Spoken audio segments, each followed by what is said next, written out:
Sit down! Nobody talk! Sit down! We drink water and relax! You are sad? There are many sad. I'm not good. I'm not good enough. I know that. Don't make faces. He's only the one in my team. I try to do my best. It's all. In a few years you can be a manager and you can do it. No problem. But until now, guys, I am the boss and I decide. Don't make my faces, guys, now in the future. Because I told you the first day, I'm not perfect, guys. I make a mistake. Try to help. Πιστοί ακροατές του The Red Pep Talk, καλησπέρα. Νομίζω έγινε αντιληπτό πως άφησα να τελειώσει αυτό το κρεσέντο δύσκολων παιχνιδιών που είχε να δώσει ο Ολυμπιακός σε Ελλάδα και Ευρώπη, για να γίνει ένας μαζικός, ας πούμε, σχολιασμός των παιχνιδιών αυτών, που κατά τη γνώμη μου αφήνει έτσι μια, ας πούμε, γλυκόπικρη γεύση και στις δύο διοργανώσεις, δηλαδή και στο πρωτάθλημα αλλά και στο Champions League. Οπότε είμαστε εδώ για να πούμε όλα όσα συνέβησαν σε αυτά τα παιχνίδια. Εντάξει, εκτενής τακτική τώρα ανάλυση, καλά, πόσο μάλλον χωρίς εικόνα δεν μπορεί να γίνει όπως και να έχει, αλλά και όσα σχόλια έχω να πω θα είναι έτσι πιο φευγαλέα, γιατί δεν είναι εύκολο να γίνει σε όλα αυτά τα παιχνίδια. Πρέπει να φτιάξω ένα πολύ μεγάλο επεισόδιο, οπότε θα τα σχολιάσουμε, ας πούμε, όλα μαζικά πιο επιδερμικά. Συνεπώς καθίστε αναπαυτικά ή όπου κι αν είστε, στο γυμναστήριο, δεν ξέρω, στη δουλειά, μπορεί και ναι, και ξεκινάμε να δούμε τι ακριβώς έγινε όλο αυτό το διάστημα στον Ολυμπιακό.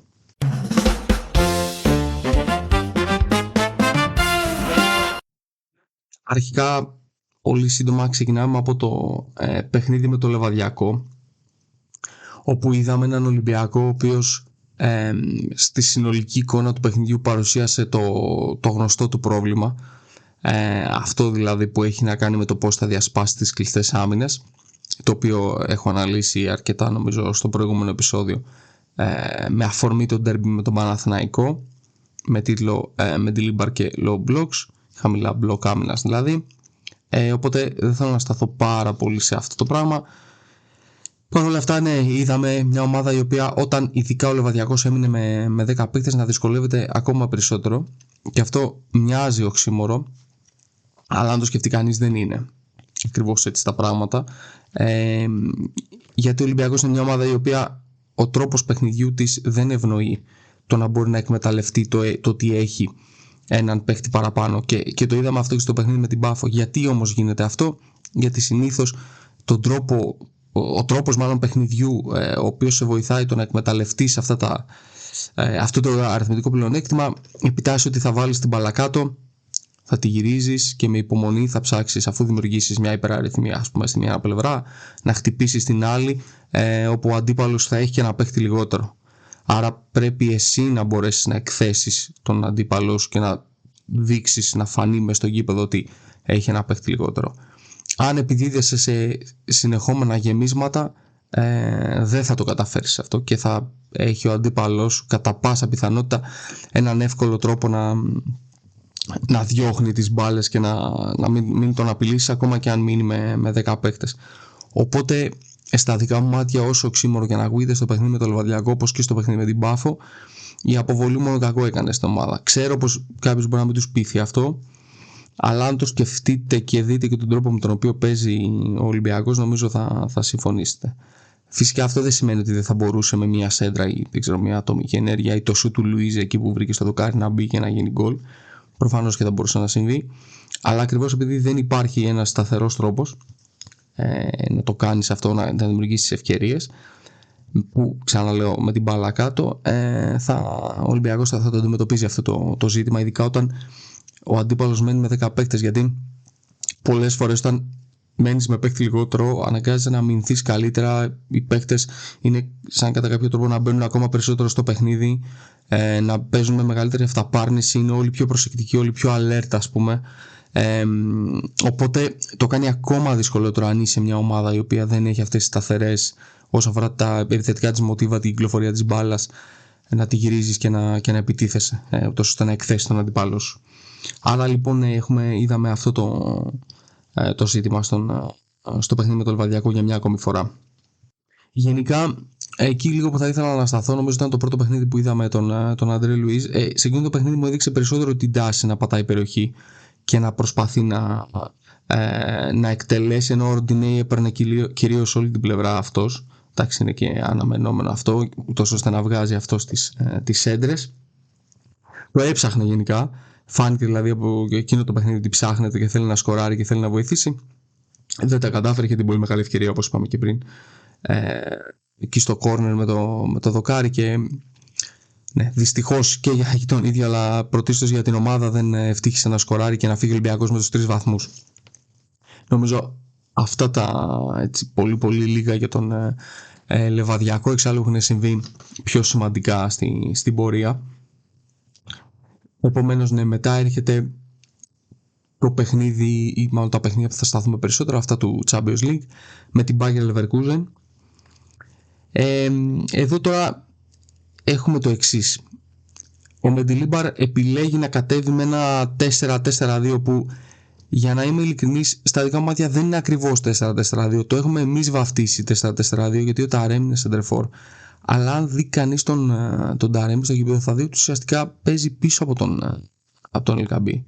Δεν είναι δηλαδή ότι τον χρησιμοποιεί δίπλα, ή ξέρω εγώ πώς έπαιζε ο Ολυμπιακός τα χρόνια του Κόκαλη, ας πούμε, με τον Μπάγεβιτς προπονητή, και αργότερα με το 4-4-2, Γιωβάνι Αλεξανδρή κτλ. Είναι λίγο διαφορετικός ο τρόπος που αγωνίζεται ο Ταρέμι. Εντάξει, δεν είναι ακριβώς τσικίνιο, αλλά θα μπορούσε κανείς να πει ότι έρχεται από πίσω δηλαδή. Δεν είναι κλασικό 4-4-2 αυτό που παίζει ο Μεντιλίμπαρ. Η αλήθεια είναι ότι η ομάδα μπήκε για τα πρώτα 9 με 10 λεπτά, έχει μπει πάρα πολύ καλά και έχει πρεσάρει αρκετά καλά τη Leverkusen. Το πρόβλημα όμως είναι το εξής. Όταν ο αντίπαλος παίζει με τριάδα, που ουσιαστικά γίνεται πεντάδα, και μάλιστα με αυτούς τους ποδοσφαιριστές που είχε η Bayer Leverkusen, δηλαδή με τον Κουανσά, τον Άντριχ και τον Ταψόμπα, είναι αρκετά δύσκολο. Και μετά δεξιά το Λούκας Βάσκεθ, έτσι, που ήταν στη Ρεάλ πολλά χρόνια και μάλιστα έπαιζε και εξτρέμ. Τον Γκριμάλντο, ο οποίος δεν παίζει σαν μπακ αλλά παίζει σαν χαφ. Θα σταθούμε μετά όμως λίγο στο Μπεχτάρα Γκριμάλντο. Είναι δύσκολο να πρεσάρεις, γιατί στην πεντάδα ο αντίπαλος έχει πολύ πλάτος πίσω και έχει 5 παίκτες της άμυνας, τους οποίους τους απλώνει. Τα στόπερ ανοίγονται πολύ και τα 2 στόπερ. Παίρνει την μπάλα το κεντρικό στόπερ. Έχει ο Άντρεχ, ο οποίος, παρένθεση εδώ να πω ότι είναι half, θέση του δηλαδή half είναι. Άρα καταλαβαίνει κανείς την άνεση που έχει με την μπάλα στα πόδια και στο να μεταβιβάσει. Μπορεί να μην κουβαλούσε τόσο, αλλά μεταβιβάζει εξαιρετικά. Και έχει μάλιστα μετά τα 2 back half, τα οποία δίνουν πλάτος και ανεβαίνουν και ψηλά. Άρα μιλάμε για 5 παίκτες, συν τα 2 half. Με τον Άλεξ Γκαρσία να κάνει εξαιρετικά παιχνίδια, και ένα παίκτη ο οποίος είναι αρκετά εγκεφαλικός και είναι, ας πούμε, ο playmaker στα χαμηλά μέτρα της Leverkusen. Αυτό μας κάνει 7 ποδοσφαιριστές. Πράγμα που σημαίνει ότι η Leverkusen στο build-up της έχει πάρα πολλές επιλογές, και όταν μάλιστα είναι και μια ομάδα που ξέρει να το κάνει και είναι καλά δουλεμένη σε αυτό, και αλλάζουν θέσεις και σε παρασέρνουν μαζί και δεν μπορείς να πρεσάρεις καλά, είναι λογικό να στο σπάνε το pressing. Επομένως ο Ολυμπιακός εκεί δεν έχει βρει αντίδοτο, και μάλιστα όταν πηγαίνεις και με ένα 4-4-2 που ουσιαστικά, όπως είπαμε, δεν είναι ακριβώς 4-4-2, αλλά ο παίκτης πίσω από το φορ τέλος πάντων είναι ο Ταρέμι, ο οποίος δεν είναι και πιο αποδοτικός στο πρεσάρισμα και είναι και στα 33 του, και μετά έχεις 2 χάφο που όμως εκεί της τρέχει, εντάξει, δεν διαφωνώ, αλλά ο Έσαι είναι το βασικό σου τρεχαντήρι. Είναι λογικό ο αντίπαλος να στη βγάζει την μπάλα, και μάλιστα πηγαίνεις και με έναν Ποντένση ο οποίος και αυτός δεν είναι τόσο καλό στο pressing. Άρα ναι, είναι αναμενόμενο, και όταν μιλάμε για μια ομάδα με τόση ποιότητα, με το συγκεκριμένο σύστημα που εξηγήσαμε ότι φέρνει πολλούς παίκτες χαμηλά στο γήπεδο, άρα και έχει πολλές επιλογές στην πάσα και με ποιότητα πίσω. Και το βασικό πρόβλημα που εγώ παρατήρησα και δημιουργούνταν αρκετά στον Ολυμπιακό ήταν το εξής. Η Leverkusen προσπαθούσε γενικά να δημιουργήσει υπεραριθμίες στα άκρα, και με τα back της που ανεβαίναν πάρα πολύ ψηλά, ερχόταν και τα extreme κοντά, τα half της επίσης το ίδιο. Οπότε τι συνέβαινε? Αριστερά ο Ολυμπιακός είχε αριστερά η Leverkusen είχε τον Γκριμάλντο και τον Ποκού. Ο Γκριμάλντο ήταν αυτός που ερχόταν εσωτερικά και γινόταν half, πάταγε δηλαδή στο μεσοδιάστημα μέσα πολύ ψηλά στο γήπεδο, σαν οργανωτής. Και ο Ποκού έδινε πλάτος, με αποτέλεσμα να χρειάζεται ο Ζέλσον να βγει να τον καλύψει, γιατί το back της πλευράς θα το καλύψει ο extreme σε ένα τόσο υψηλού επίπεδου αγώνα. Εκεί λοιπόν υπήρχε ένα ζήτημα και ο Ζέλσον συχνά αναγκαζόταν να τρέχει πάρα πολύ για να κάνει αυτή την κίνηση. Γιατί ο Γκριμάλντο ουσιαστικά είναι σαν να κινείται διαγώνια στο γήπεδο και όχι να βγαίνει να κάνει το overlap. Έμπαινε από μέσα και έδινε ο άλλος το πλάτος. Και αυτό δημιουργούσε αρκετά προβλήματα. Και στο πρώτο παιχνίδι, στην κανονική διάρκεια δημιούργησε. Επομένως, ο Ζέλσον είχε να κάνει αυτό και παράλληλα ήταν ο μόνος παίκτης μεσοεπιθετικά του Ολυμπιακού που έπαιρνε προσπάθειες και έκανε πράγματα με την μπάλα. Και γι' αυτό προς το τέλος του παιχνιδιού έσκασε. Και θεωρώ και ότι ο Μεντιλίμπαρ θα μπορούσε πολύ νωρίτερα να έχει βάλει το Λουίζ, ούτως ώστε να φύγει ο Ζέλσον να πάει στην άλλη πλευρά και να είναι ο Λουίζ αυτός που από τα δεξιά μας, από τα αριστερά της Leverkusen και με το κορμί του θα ήταν που θα έπρεπε να δώσει επιστροφές και να καλύπτει όλες αυτές τις κινήσεις του Γκριμάλντο, γιατί ήταν μια πολύ επικίνδυνη πλευρά από εκεί πέρα. Νομίζω ναι, αυτά δηλαδή σε ένα πρώτο. Σε μια πρώτη φάση όσον αφορά τη Leverkusen. Από εκεί και πέρα το άλλο που είδαμε να κάνουν και είναι αναμενόμενο είναι ότι ουσιαστικά ήταν σαν να μας είπανε ωραία, μας κερδίσατε την προηγούμενη φορά βάζοντας 2 γκολ από το πουθενά χωρίς να κάνετε φάση, δεν πρόκειται να το επιτρέψουμε ξανά. Τι σας ενοχλεί να κάνετε? Ωραία, σας ενοχλεί να παίζετε με την μπάλα, το ξέρουμε, το έχουμε δει, την πατάτε συνέχεια, ωραία, πάρτε την μπάλα εσείς, εμείς δεν θα σας πρεσάρουμε, να σας δώσουμε χώρο στην πλάτη της άμυνάς μας, θα καθίσουμε πιο χαμηλά, θα είμαστε συμπαγείς και θα σας περιμένουμε πίσω. Και ο Ολυμπιακός ουσιαστικά στο παιχνίδι με την Bayer Leverkusen δεν έχει κάνει φάση. Για να είμαστε ειλικρινείς, έτσι, αν θέλουμε να λέμε την αλήθεια. Δεν έχει κάνει φάση και χάνει δικαιότατα και θα μπορούσε να είχε χάσει και με ένα πολύ μεγαλύτερο σκορ, γιατί δεν ήταν καλή εμφάνιση. Επειδή οι αριθμοί λένε πάντα την αλήθεια και όχι, δεν ισχύει ότι αυτά είναι μοντερνισμοί και τα λες εσύ ή δεν ξέρω εγώ ποιος άλλος. Οι αριθμοί λένε πάντα την αλήθεια, αρκεί να ξέρουμε να τους διαβάζουμε και να διαβάζουμε και τους σωστούς αριθμούς. Και όπως τέλος πάντων είχα δει να γράφετε στο Twitter από έναν λογαριασμό, εντάξει δεν θα αναφέρω ποιος, δεν έχει σημασία, αλλά θα το καταλάβει αν ακούσει το podcast. Okay. Όταν βλέπεις ένα παιχνίδι και μετά λες και κοιτάς τα δεδομένα που έχεις, τα stats, και βλέπεις ότι όχι, αυτά δεν τα είδα εγώ μες στο παιχνίδι. Έγραφε το παιδί αυτό, ξαναδείς το παιχνίδι και έχει πολύ μεγάλο δίκιο. Δηλαδή, άμα δεν μπορείς να αναγνωρίσεις ότι ο Ολυμπιακός, ας πούμε, δεν έχει κάνει ευκαιρίες για γκολ που να αξίζαν γκολ στο συγκεκριμένο παιχνίδι, πρέπει να το ξαναδείς. Επομένως, συνολικά ο Ολυμπιακός έχει 0,75 αναμενόμενα γκολ έναντι 1,95 της Leverkusen. Θα μπορούσε να έχει βρει ένα γκολ. Πιθανώς ναι, να μπορούσε να έχει βρει ένα γκολ. Γιατί το 0,75 αυτό σημαίνει σχεδόν ένα γκολ. Αλλά και πάλι δεν ήταν μια εμφάνιση αρκετά καλή. Τουλάχιστον αυτή είναι η δική μου οπτική, και δεν είναι μια εμφάνιση που να μπορούσε να πει ότι ήμασταν άτυχοι και θα μπορούσαμε να έχουμε πάρει κάτι περισσότερο. Νομίζω ότι δεν θα μπορούσαμε να έχουμε πάρει κάτι περισσότερο. Και πάμε τώρα στο πώς δέχεται τα γκολ η ομάδα. Καταρχάς, στα δικά μου μάτια, εντάξει, ο Μεντιλίμπαρ εννοείται είναι προπονητής και δεν χρειάζεται κάθε φορά να το επαναλαμβάνουμε. Είναι δεδομένο ότι ξέρει όσο ποδόσφαιρο δεν ξέρουμε όλοι εμείς μαζί που βλέπουμε το παιχνίδι. Παρ' όλα αυτά, σαν οπαδός, παύλα φίλαθλος, δεν συμφωνώ με το να τα ακούσει ο Ταρέμι για το λάθος που κάνει. Γιατί κατά τη γνώμη μου τα έχει ακούσει άδικα. Ναι, εντάξει, κάνει ένα λάθος στο κέντρο του γηπέδου, έξω από την περιοχή του αντιπάλου, όμως δεν είναι σε χαμηλά μέτρα. Δεν κατέβηκε δηλαδή ο Μουζακίτης στα χάφη να πάρει την μπάλα και την έχασε και φάγαμε μια αντεπίθεση, έκανε μια λάθος πάσα. Μιλάμε για μια λάθος πάσα στην περιοχή μας, όπου ο Ολυμπιακός έχει τρομερές επιστροφές με το που τη χάνει. Γυρνάνε 4-5 παίκτες αν κάνω λάθος, εναντί 2.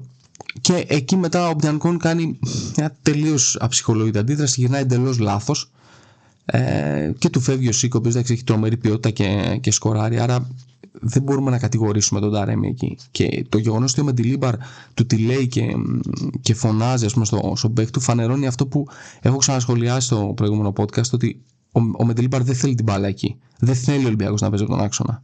Γιατί έχω διαβάσει και έχω ακούσει κατά καιρούς πάρα πολλά ότι φταίνουν τα χαφ που δεν παίζουμε κάθετα. Όχι. η προσπάθεια θα φαίνονταν. Αν ο Μεντελίμπαρ ήθελε να φτιάξει συνεργασίες και στον άξονα, θα τις βλέπαμε. Το να τις δούμε σε αντεπιθέσεις, να τις δούμε σαν παιχνίδι με τη Real, που από το πουθενά έγινε εκεί η συνεργασία Τσικίνιο Ελκαμπή, δεν λέει κάτι. Ο Μεντελίμπαρ δεν θέλει μπάλα να κουμπάει εκεί, θέλει να πηγαίνει στα άκρα και ο λόγος που το κάνει αυτό είναι συγκεκριμένος, ανεξάρτητα αν συμφωνεί κάποιος ή όχι. Γιατί πολύ απλά, αν χάσεις την μπάλα στα άκρα, η απόσταση για να φτάσει στην περιοχή είναι πολύ μεγαλύτερη από το να τη χάσεις στον άξονα. Γιατί αν το ίδιο λάθος ο Ολυμπιακός το είχε κάνει στα φτερά, δεν θα έτρωγε καν γκολ. Δηλαδή, το είχε κάνει στο ίδιο ύψος του γηπέδου και το είχε κάνει δεξιά, ας πούμε, ο Ροντινέη, αυτό το λάθος που κάνει ο Ταρέμι, δεν θα το έτρωγε τον γκολ. Γι' αυτό με τη Λιμπάρ δεν τη θέλει εκεί την μπάλα. Ανεξάρτητα, ξαναλέω, το αν συμφωνεί κάποιος ή όχι. Με το αν πρέπει δηλαδή μια ομάδα να κουμπάει την μπάλα στον άξονα και να παίζει από εκεί. Οπότε λοιπόν θεωρώ τελείως λάθος να τα ακούει τα Ρέμι για αυτό το γκολ. Είναι όλο του Μπιανκόν, να είμαστε τώρα 100% ειλικρινείς. Και κατά τη γνώμη μου, ο Ολυμπιακός εδώ πληρώνει το γεγονός ότι δεν πήρε ένα ακόμα στόπερ επίπεδου Champions League για να έχει στην ομάδα. Και νομίζω όσοι με έχετε ξανακούσει, ξέρετε την άποψη εγώ για τον Μπιανκόν. Έχει πάρα πολύ καλά στοιχεία και έχει στοιχεία που δεδομένα τα θέλει ο Μεντιλίμπαρ. Γιατί ο Μεντιλίμπαρ θέλει τα στόπερ του να παίρνουν μέτρα όπως κάνουν ο Ρέτσος με τον Μπιανκόν σε συγκεκριμένα σημεία του γηπέδου. Αν παρατηρήσετε, το κάνουμε αυτό. Που παίρνουν μέτρα και πασάρουν μετά στα μπακ ή βγάζουν μπάλιες στην πλάτη της άμυνας. Οπότε δεδομένα έχει κάποια στοιχεία που αξιολογεί ότι του χρειάζονται. Παρ' όλα αυτά, πιστεύω πως και ο ίδιος ο προπονητής θα ήθελε κάτι καλύτερο εκεί και αποδεικνύεται από το γεγονός ότι πέρυσι πήρε τον Γκάρμο, έτσι. Και είχε τον Γκάρμο και πήρε και τον Πιρόλα. Δεν είπε, θα μείνω με τον Μπιανκόν. Και νομίζω ότι αυτό θα έπρεπε να γίνει. Δεν θα έπρεπε να αποκτηθεί δηλαδή ένα παιδί όπως ο Μάντσα ή, ας αποκτηθεί, αλλά ας δοθεί δανεικός, γιατί δεδομένα ήταν άγουρος. Δεν νομίζω ότι χρειάζεται ιδιαίτερη ανάλυση για να καταλάβει κάποιος ότι ένα παιδί που έρχεται από τη Φορταλέζα στα 21 του, όπου μάλιστα είχα εξηγήσει πριν να τα έχω πει και σε podcast, αυτό δεν θυμάμαι, ότι είχε ένα τραγικά χαμηλό ποσοστό στις εναέριες μονομαχίες. Προσέξτε, στις οποίες έμπαινε, όχι σε αυτές τις οποίες κέρδιζε, έμπαινε σε πάρα πολύ λίγες εναέριες μονομαχίες. Πράγμα το οποίο ήταν περίεργο. Ένα τέτοιο λοιπόν παιδί δεδομένα θα ήταν άπειρο, ανεξάρτητα το αν μπορεί να εξελιχθεί σε νέο Κάρμο ή το οτιδήποτε, ή αν είχε κάποια καλά στοιχεία όπως η μακρινή του παλιά και η τεχνική του. Οπότε ο Ολυμπιακός, κατά τη γνώμη μου, εκεί το πληρώνει αυτό το πράγμα. Θα έπαιρνε το Champions League? Όχι. Θα κόντραρε την Bayer Leverkusen στα ίσα? Όχι. Για να είμαστε ειλικρινείς, η Bayer Leverkusen ήταν πολύ καλύτερη ομάδα του Ολυμπιακού. Είναι πολύ καλύτερη ομάδα του Ολυμπιακού. Και σαν σύνολο και τακτικά και σαν τρόπος παιχνιδιού, αλλά και ατομικά. Μην κοροϊδευόμαστε. Έχει ένα πανάκριβο ρόστερ. Έκανε ακριβές πωλήσεις το καλοκαίρι και με αυτές αγόρασε παίκτες όπως, ας πούμε, τον Tillman, τον Κουανσά, 30 εκατομμύρια πόσα έδωσαν και για τον καθέναν, κάπου εκεί ήταν τα λεφτά που δώσανε. Οπότε προφανώς και δεν υπάρχει σύγκριση σε ατομική ποιότητα. Όμως ένα στόπερ κάτι τέτοιες βραδιές μπορεί να σου καθορίσει μια πρόκριση, μπορεί να σου καθορίσει μια νίκη, ακόμα και μια ισοπαλία, να σε φέρει μέσα στη ρεβάνς, να είσαι μέσα στην πρόκριση. Δηλαδή σκεφτείτε αν, ας πούμε, αντί του Μεριά στο Λονδίνο με την Τότεναμ ήταν ο Κάρμο, για παράδειγμα, ή ποιος Κάρμο, ο Ρέτσος να ήταν. Δεν υπήρχε περίπτωση ο Ολυμπιακός να χάσει εκείνο το παιχνίδι που προηγήθηκε 2-0. Είναι πολύ πιθανό, ας πούμε, και την Τότεναμ μπορεί και να την κέρδισε στο Καραϊσκάκι, γιατί έχει κάνει ένα γελίο πέναλτι ο Μεριά, λέω εγώ τώρα. Οπότε ναι, θέλω να πω ότι παίζει ρόλο αυτό το πράγμα σε αυτό το επίπεδο στην Ευρώπη. Οι λεπτομέρειες θα το καθορίσουν. Όπως και να έχει, όμως, ξανά ο Ολυμπιακός δεν ήταν καλύτερη ομάδα. Δεν είναι η καλύτερη ομάδα της Bayer Leverkusen σε κανένα σημείο του παιχνιδιού. Ναι, και τώρα έρχεται το δεύτερο γκολ, που εντάξει, πάλι είναι και η ευθύνη του Μπιανκόν, που έχει αργήσει να ξεκινήσει την κίνηση για να βγει μπροστά στο corner, και ο Ολυμπιακός δέχεται το δεύτερο γκολ και εκεί ουσιαστικά κάνει τα πράγματα της ρεβάνς πάρα πολύ δύσκολα. Και πάμε τώρα στην ρεβάνς και θα αφήσω για τέλος το παιχνίδι με τον Πανετολικό και κάποια εύλογα συμπεράσματα που εγώ βγάζω. Όσον αφορά τη ρεβάνς, νομίζω πως δεν έχει πολλά να πούμε. Η ομάδα προσπάθησε με τον τρόπο που ξέρει και της έχει διδάξει ο προπονητής της να παίξει και να μπει, ας πούμε, στην πρόκριση βάζοντας ένα γκολ. Δεν είχε όμως κάποια αξιόλογη ευκαιρία, παιδιά, να είμαστε ειλικρινείς. Πρέπει να το κάνουμε αυτό, έτσι. Δεν είχαμε κάποια ευκαιρία που μπορείς να πεις ότι θα μας έβαζε πάλι στο παιχνίδι της πρόκρισης. Η Bayer Leverkusen και εδώ θέλω να είμαστε ειλικρινείς, έχει μπει τώρα στο χαλαρό, έτσι. Κάνει κυκλοφορία της μπάλας, χαλαρά, δεν πολύ βιάζεται να επιτεθεί, μας περιμένει σχετικά πίσω, δεν έχουμε απειλήσει ιδιαίτερα και θα μπορούσαμε, εγώ δεν ξέρω γιατί δεν λέγεται αυτό, θα μπορούσαμε να είχαμε δεχτεί και γκολ στο πρώτο ημίχρονο. Έχουν δηλαδή, εντάξει, δύο έτσι αυτοί οι ευκαιρίες. Οκ, θα ήταν άδικο σε ένα βαθμό, αλλά ναι, δεν έχουμε κάνει κάτι. Δηλαδή πάλι ρε παιδιά έχουν 0,69 expected goals αυτοί και 0,21 εμείς. Είναι τραγικό το νούμερο και σε open play έχουμε 0,17 σε ένα παιχνίδι που θέλαμε την πρόκριση. Έχουμε την κατοχή της μπάλας, μας την έχουν δώσει, αλλά δεν έχουμε κάποια ευκαιρία που μπορείς να πεις ότι ωραία, κάναμε μια ωραία συνεργασία και θα μπορούσαμε να έχουμε σκοράρει εδώ πέρα και να μπούμε πάλι στο παιχνίδι. Πιο πολύ παλέψαμε να κάνουμε ευκαιρίες παρά το τις κάναμε πραγματικά. Συνεπώς δεν άξιζε ο Ολυμπιακός να περάσει. Κακά τα ψέματα. Δεν άξιζε, γιατί σε πόσα παιχνίδια με την Bayer Leverkusen έχει καλύτερους παίκτες του σε 3 παιχνίδια, τον Τζολάκη και τους αμυντικούς του. Πώς λοιπόν θα πούμε ότι αξίζαμε να περάσουμε? Δεν αξίζαμε.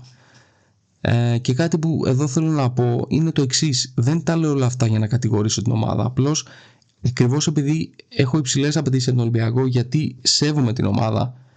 Sorry, αλλά είναι λάθος το να βγαίνουμε και να πανηγυρίζουμε και να μιλάμε. Δεν θέλω τώρα να πω τι και πώς, αλλά να λέμε για ιστορικές, όχι ιστορικές βραδιές, συγγνώμη, να λέμε για να λέμε ότι παραμιλάει όλη η Ευρώπη επειδή ο Ολυμπιακός έφερε ένα 0-0 με την Bayer Leverkusen σβηστά χωρίς να κάνει ευκαιρία σε ένα παιχνίδι που έπρεπε να σκοράρει. Συγγνώμη, αλλά για κάποια ομάδα παραμιλάει όλη η Ευρώπη αυτή τη στιγμή είναι η Bodø/Glimt. Αυτή είναι, δεν είναι ο Ολυμπιακός.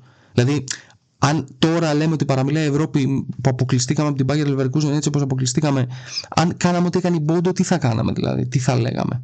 Και ξαναλέω, όλα αυτά δεν τα λέω γιατί θέλω να γκρινιάξω, δεν είναι γκρίνια. Απλά θεωρώ ότι με αυτόν τον τρόπο υποτιμάμε την ομάδα. Ο Ολυμπιακός, παιδιά, πήρε το ευρωπαϊκό πριν από 2 χρόνια. Δεν μπορούμε σήμερα να λέμε πω παραμιλάει η Ευρώπη. Όχι βέβαια. Εννοείται μπράβο στην ομάδα για την προσπάθεια της συνολικής του Champions League. Ήταν αξιοπρεπέστατη, αλλά μέχρι εκεί. Δεν τρυπήσαμε κάποιο ταβάνι. Εκτός κι αν θεωρεί κανείς ότι είναι έκπληξη που ο Ολυμπιακός κέρδισε την Bayer Leverkusen στο Καραϊσκάκι μια φορά, την Γκαϊράτ και τον Άγιαξ. Δεν είναι έκπληξη. Έπρεπε να το κάνουμε. Ξαναλέω, αν μιλάμε για τον Ολυμπιακό, πήρε το ευρωπαϊκό. Γιατί αυτή είναι η σταθερά μας. Εκεί πρέπει να στοχεύουμε. Αφού λέμε και περηφανευόμαστε και δικαίως ότι είμαστε μόνο η ελληνική ομάδα που πήρε το ευρωπαϊκό και ήταν μια εξαιρετική χρονιά και μια πολύ καλή ομάδα από το πουθενά εκείνη που φτιάχτηκε εκείνο το Γενάρη. Θα πρέπει να το αντιμετωπίζουμε και με τον ίδιο τρόπο ως αποτυχίες. Γιατί μόνο έτσι μεγαλώνεις. Όταν έχεις απαιτήσεις, όχι παράλογες απαιτήσεις. Δεν ζητάμε από την ομάδα να πάει να πάρει το Champions League. Όχι βέβαια. Αλλά θέλω κάποια στιγμή ο Ολυμπιακός, ακόμα και αν αποκλείεται, να έχει ομάδες οι οποίες θα κοιτάνε αυτές τις ομάδες τα ίσια, θα τους κάνουν ευκαιρίες και θα λέμε κακή τύχη έφταιγε. Και γιατί όχι, εντάξει, κάποια στιγμή θα χρειαστείς και την τύχη για να περάσεις παρακάτω. Αλλά δεν μπορούμε να λέμε ότι παραμιλάει η Ευρώπη. Εξάλλου στην Ευρώπη μένω, ξέρω πολύ καλά. Κανένας δεν αναφέρει τον Ολυμπιακό αυτή τη στιγμή. Τον ανέφερε στο conference. Αυτή τη στιγμή στη Γερμανία που μένω δεν τον αναφέρει κανείς. Οπότε πρέπει να σταματήσει αυτό το πράγμα. Κάνει μόνο κακό στην ομάδα και την υποτιμά. Κλείνω αυτή την παρένθεση, τη γενικότερη γύρω από το κλίμα. Και συνεχίζω λοιπόν λέγοντας ότι ναι, δεν έχουμε κάνει κάτι ιδιαίτερο στον επαναληπτικό αγώνα με την Bayer. Και αν θέλουμε λίγο τώρα να μιλήσουμε για το rotation και τις εντεκάδες, εγώ αυτό που πραγματικά δεν μπορώ να καταλάβω στο πώς λειτουργεί δηλαδή ο Μεντιλίμπαρ σε αυτά τα ζητήματα είναι το εξής, ότι είδαμε έναν Ολυμπιακό ο οποίος πήγε με τον Παναθηναϊκό και την ΑΕΚ με ένα πιο σφιχτό κέντρο, με Σιπιόνι Έσε, βάλει και τώρα ότι είναι extreme, σου λέει να είμαι συμπαγής, να πάρω τις δεύτερες μπάλες, που αυτό είναι το παιχνίδι μου, δεν έχω σε καλή μέρα τον Ποντένσε. Τον Λουίς, εντάξει, τον είχαμε πάρει τότε με την ΑΕΚ, μόλις τον είχαμε πάρει ουσιαστικά. Να πάω λοιπόν έτσι να είμαι λίγο πιο συμπαγής και να κυνηγήσω το παιχνίδι μέσω του δυνατού μου σημείου που είναι το να κερδίσω στις προσωπικές μονομαχίες. Ωραία, μια χαρά, εννοείται.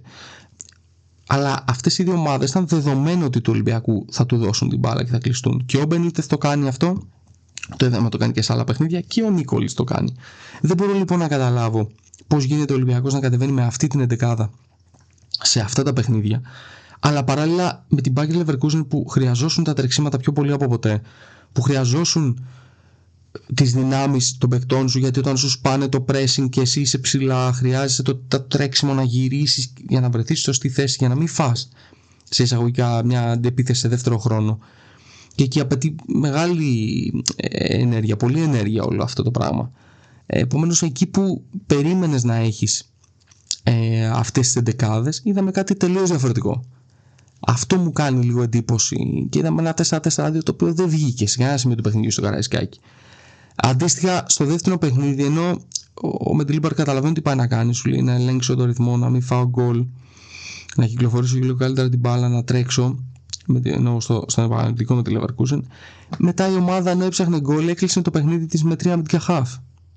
Με τον Έσε πίσω από το center for, που δεν μπορεί να προσφέρει εκεί. Αν ο Μαντί Καμαρά τα άκουγε κάποτε, γιατί δεν έχει την απόφαση, δεν είχε την εκτέλεση, έπαιρνε βιαστικές επιλογές λανθασμένες, που έπαιζε πίσω από εκεί, και αλλά παρόλα αυτά είχε μια τεχνική, μπορούσε κάποιος να προσφέρει. Ο Έσε δεν μπορεί καθόλου εκεί.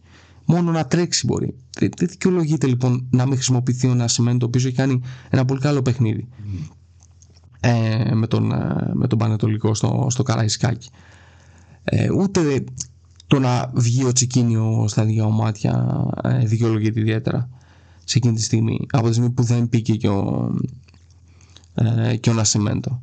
Είναι δηλαδή λίγο κάποιες επιλογές του Μεντιλίμπαρ στο πώς διαχειρίζεται το ρόστερ, εμένα μου κάνουν εντύπωση. Ξαναλέω, δεν είναι κριτική, απλά εμένα δεν μου βγάζει λογική. Που εντάξει, και η κριτική θεμητή είναι, γιατί στον Ολυμπιακό όλοι πρέπει να δέχονται κριτική, και αυτό είναι και κάτι που έφτασε την ομάδα όλα αυτά τα χρόνια να παίρνει τα πρωταθλήματα και σταθερά να διεκδικεί τρόπαια και τίτλους, ότι ο κόσμος συνεχώς απαιτούσε πράγματα. Όπως και να έχει όμως, ναι, μου κάνει αυτό τρομερή εντύπωση. Και τέλος θέλω να κλείσω με το θετικό παιχνίδι ως προς το, ας πούμε, πώς παίξαμε με τον Πανετολικό.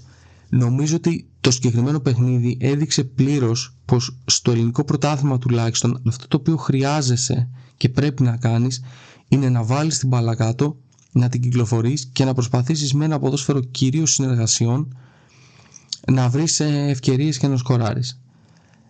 Ο Ολυμπιακός το έχει κάνει αυτό στο παιχνίδι με τον Πανετολικό. Δεν είναι μια ομάδα η οποία είναι δουλεμένη ιδιαίτερα προς αυτή την κατεύθυνση και έχει τις τρομερές τακτικά ιδέες ο προπονητής της για το πώς θα το κάνει. Όχι, αλλά με τη χρησιμοποίηση αυτών των παιχτών που είχε, δηλαδή τον Νασιμέντο, τον Τζικίνιο και τον Λουίς, ουσιαστικά μπόρεσε να βάλει την μπάλα κάτω, δεν επιδόθηκε σε συνέχεια σέντρες και να ψάχνει τα μεγάλα κορμιά, οπότε βρήκε και πολύ καλύτερες ευκαιρίες. Και νομίζω ότι ο οδηγός θα πρέπει να είναι αυτό το παιχνίδι για το πώς η ομάδα πρέπει να παίζει. Όπως ξανά για μένα αποδεικνύεται ότι ο Γιαζίτσι είναι αδικημένος σε αυτό το κομμάτι. Σίγουρα δεν τρέχει, ναι, είναι ένας παίκτης ο οποίος έχει τα θέματα του σε αυτό το κομμάτι, αλλά πρέπει να αξιοποιηθεί γιατί έχει ποιότητα, και αυτή τη στιγμή μιλάμε για το ελληνικό πρωτάθλημα. Δεν έχουμε να αντιμετωπίσουμε τις τεράστιες εντάσεις απέναντί μας. Και ο Τάισον, ο Πάοκ, ας πούμε, έχει τον Τάισον, ο οποίος είναι 38 χρονών. Δεν είναι ένας παίκτης ο οποίος μπορεί να τρέξει ακατάπαυστα. Δεν έχει αυτές τις δυνάμεις. Ανεξάρτητα αν το λένε βιονικό. Αν έκανε μεγαλύτερη προσπάθεια στην άμυνα, θα φαίνονταν και αυτό. Και είδαμε ότι σιγά σιγά και ο Πάοκ βγάζει κούραση. Οπότε θέλω να πω ότι δεν πρέπει να χαθεί ο Γιαζίτσι φέτος. Πρέπει με κάποιο τρόπο η ομάδα και ο προπονητής να τον αξιοποιήσουν, γιατί μπορεί πραγματικά να σου πάρει παιχνίδια. Φαίνεται, έχει και την προσωπικότητα. Μιλάμε για ένα παίκτη, ρε παιδιά, ο οποίος πήρε το πρωτάθλημα στη Γαλλία με τη Λίλ. Δεν είναι λίγος, δεν μπορεί να περιγράφεται σαν να είναι ένας τυχαίος ποδοσφαιριστής. Δεν λέω εγώ ότι είναι ο Ριβάλντο ή ο Τσόρι ή δεν ξέρω, ο Φορτούνης, ας πούμε, αλλά είναι ένας ποιοτικός παίκτης και έχει στοιχεία που μας λείπουν. Δεν το έχουμε αυτό το πράγμα, και ειδικά όταν δεν έχεις κάποιο συγκεκριμένο πλάνο και συγκεκριμένα μοτίβα από επιτίθεση, είναι σημαντικό το να έχεις παίκτες που μπορούν με μια κάθετη, με ένα σουτ, με μια προσωπική ενέργεια, μια παλιά να σου ξεκλειδώσουν ένα παιχνίδι. Και ο Γιαζίτσι το έχει αυτό. Και παίζει μάλιστα και σε μια θέση που δεν είναι η πραγματική του θέση. Δεν μπορεί να προσφέρει, πρέπει να είναι κοντά στην περιοχή. Δεν μπορεί τώρα ο Γιαζίτσι να βγει δεξιά στα φτερά, να συγκλίνει προς τα μέσα, να σεντράρει. Χάνεις πολλά πράγματα που έχει στο παιχνίδι του και τις εκτελέσεις του κατά κύριο λόγο. Και είναι και ένας από τους βασικούς λόγους που ο Ολυμπιακός δεν παίρνει γκολ από τα εξτρέμ του ή από τα χαφ του. Έχει να κάνει και με τον τρόπο με τον οποίο αγωνίζεται και παίζει. Οπότε θέλω να πω ότι πρέπει λίγο εδώ ο Μαντελή Παραζίνη, που δεν βάζει σε εισαγωγικά νερό στο κρασί του για τη φιλοσοφία του, και εγώ το σέβομαι απόλυτα αυτό το πράγμα. Καλύτερα να πεθαίνεις με τη φιλοσοφία σου παρά να αλλάζεις αυτό που είσαι και στο τέλος να αποτυγχάνεις γιατί δεν μπορείς να το εφαρμόσεις. Αλλά ως προς αυτό το κομμάτι τουλάχιστον πρέπει να χρησιμοποιηθούν κάποιοι παίκτες και να δούμε πώς μπορούμε να τους καλύψουμε. Ας παίζουμε με τον Έζα και τον Σιπιόνι, αλλά να έχουμε και το Γιαζίτσι κάπου μέσα. Ειδικά σε παιχνίδια που χρειαζόμαστε τη νίκη. Δεν νομίζω δηλαδή ότι είναι λύση ο Γιαζίτης να μπαίνει για 10 και για 20 λεπτά. Αυτό τουλάχιστον βλέπω εγώ. Νομίζω πως εν ολίγης αυτά ήθελα να πω για αυτά τα 5 παιχνίδια. Ξαναλέω, το παιχνίδι με τον Πανετολικό εμένα μου έδωσε έτσι κάποιες ελπίδες για το ότι μπορεί ο Ολυμπιακός να γίνει καλύτερο στο μάτι. Η άποψή μου, και να πάρει τα παιχνίδια, η άποψή μου είναι ότι η ομάδα έχει το ρόστερ να παίξει καλύτερα, να παίξει συνδυαστικά, να βάλει την μπάλα κάτω. Από εκεί πέρα είναι πόσο ο προπονητής θέλει να παίξει, και το ξαναείπα και θα το λέω συνέχεια, είναι συγκεκριμένο αυτό που παίζει με την Λιμπαρέτζη. Εξαιτίας αυτού που παίζει πήραμε το ευρωπαϊκό σε 6 μήνες αφού ήρθε, και εξαιτίας αυτού ο Ολυμπιακός θα μπορούσε να παίρνει πιο άντα σε εισαγωγικά, επιτρέψτε μου να πω, μικρές ομάδες, αλλά αυτή τη στιγμή δυσκολεύεται περισσότερο. Οπότε στις αγωνιστικές που μένουν, αν δεν κάνω λάθος, είναι 4. Η ομάδα οφείλει να κάνει 4 νίκες. Έχει δύσκολα παιχνίδια. Εντάξει, με τον Πανσεραϊκό, τώρα αν φτάσουμε στο σημείο να πούμε ότι ο Ολυμπιακός δεν μπορεί να κερδίσει τον Πανσεραϊκό και γκελάρουμε εκεί, θα είναι πολύ πολύ δύσκολα τα πράγματα. Παρ' όλα αυτά, το κομβικό παιχνίδι είναι το ντέρμπι με τον ΠΑΟΚ στο Καραϊσκάκι, που πρέπει οπωσδήποτε να το πάρει, γιατί η ΑΕΚ δείχνει κάποια σταθερότητα και δεν γίνεται να μείνεις κι άλλο πίσω. Και ένα τελευταίο, το οποίο το ξέχασα, για το φίλο μας λίγο τον Αντρέ Λουίς. Κοιτάξτε, το σκεφτόμουν σήμερα αυτό. Οι ποδοσφαιριστές αυτοί, ο Λουίς, ο Αντίνο, ο Τετέι για παράδειγμα, έχουν ένα κοινό γνώρισμα. Είναι 3 παίκτες οι οποίοι εκεί που έπαιζαν έδειξαν αρκετά καλά στοιχεία, ο καθένας διαφορετικού είδους, αλλά όμως μιλάμε για 3 παίκτες οι οποίοι έρχονται από ομάδες που πρώτον δεν έχουν απαιτήσει πρωταθλητισμού και δεύτερον είναι μικρότερες. Πράγμα που σημαίνει ότι ο τρόπος με τον οποίο έχουν συνηθίσει να παίζουν είναι διαφορετικός. Τι σημαίνει αυτό? Έχουν συνηθίσει να φεύγουν αυτοί στο ξέφωτο, να τρέχουν, να βρίσκουν μέτρα μπροστά τους και να δημιουργούν καταστάσεις. Το δύσκολο πράγμα είναι το να καταφέρει ένας τέτοιος ποδοσφαιριστής να προσαρμοστεί σε ομάδες που θέλουν αυτές να έχουν την κατοχή, που αυτές αντιμετωπίζουν χαμηλά μπλοκ, και γενικότερα σε μεγαλύτερες ομάδες. Ο Λουίς νομίζω ότι έχει αρκετά καλά στοιχεία. Έχει ένα εξαιρετικό κορμί, είναι ταχύς, έχει έτσι αυτό το. Σου δίνει την αίσθηση ενός αλόγου όταν τρέχει με την μπάλα, επιτρέψτε μου να πω. Παρ' όλα αυτά, δείχνει στο κομμάτι της απόφασης να έχει ζήτημα. Αυτό, κατά τη γνώμη μου, είναι κάτι που μπορεί να το φτιάξει. Και είναι και, ξαναλέω, θέμα προσαρμογής στον τρόπο που παίζει ο Ολυμπιακός και στις απαιτήσεις που έχει ένα εξτρέμ που αγωνίζεται σε αυτές τις ομάδες. Σε ομάδες όπως είναι ο Ολυμπιακός. Οπότε εγώ λέω να πάρει λίγο το χρόνο του, να δούμε. Έχει καλά στοιχεία και γενικά δεν είχαμε άλλο τέτοιο παίχτη. Δεν ξέρω αν συνολικά στην ιστορία μας είχαμε εξτρέμ αυτού του τύπου, δηλαδή με το αριστερό που να συγκλίνει προς τα μέσα. Ο Τζόρτζεβιτς ήταν κάτι τελείως διαφορετικό, έτσι. Περπαίχτης, παιχταράς, αλλά άλλο πράγμα. Για στυλ μιλάω. Ο Ντουρμάζ, που θυμάμαι, διαφορετικού είδους παίχτης. Και ο Καρσελά και αυτός ένα άλλο στυλ. Δεν έχουμε ξαναδεί κάτι ανάλογο. Δηλαδή, στα μάτια μου είναι ένα στυλ, έτσι, μην παρεξηγηθώ. Στυλ Λεάο, απλά τα δεξιά με το αριστερό πόδι. Αυτό μου βγάζει ο Άντρε Λουίς στο μάτι. Ξαναλέω, δεν πιστεύω θα φτάσει στην ποιότητα του Λεάο, προς Θεού. Αλλά και ούτε ότι είναι τέτοιος παίκτης, έτσι. Αλλά λέω σαν στυλ. Οπότε να του δώσουμε λίγο χρόνο. Υπάρχει ένα ζήτημα στο θέμα της απόφασης, αλλά είναι κάτι που με την επανάληψη και ξανά και ξανά, όταν καλείσαι να βλέπεις συνέχεια τις ίδιες φάσεις, όντας σε μια ομάδα όπως ο Ολυμπιακός, μπορεί να το βελτιώσει αυτό το πράγμα. Να δούμε όμως το σε τι βαθμό θα φτάσει. Αυτά ήθελα να πω, τα λίγα για αυτά τα 5 παιχνίδια. Επομένως η ομάδα αυτό που οφείλει να κάνει είναι να συγκεντρωθεί.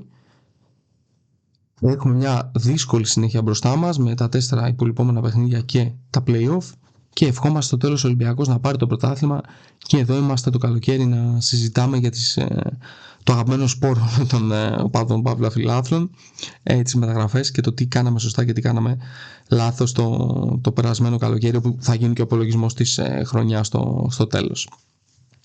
Συνεπώς, ήμουν ο Red Scientist. Σας ευχαριστώ πάρα πολύ για την ακρόαση. Να είστε καλά, τα λέμε την επόμενη εβδομάδα.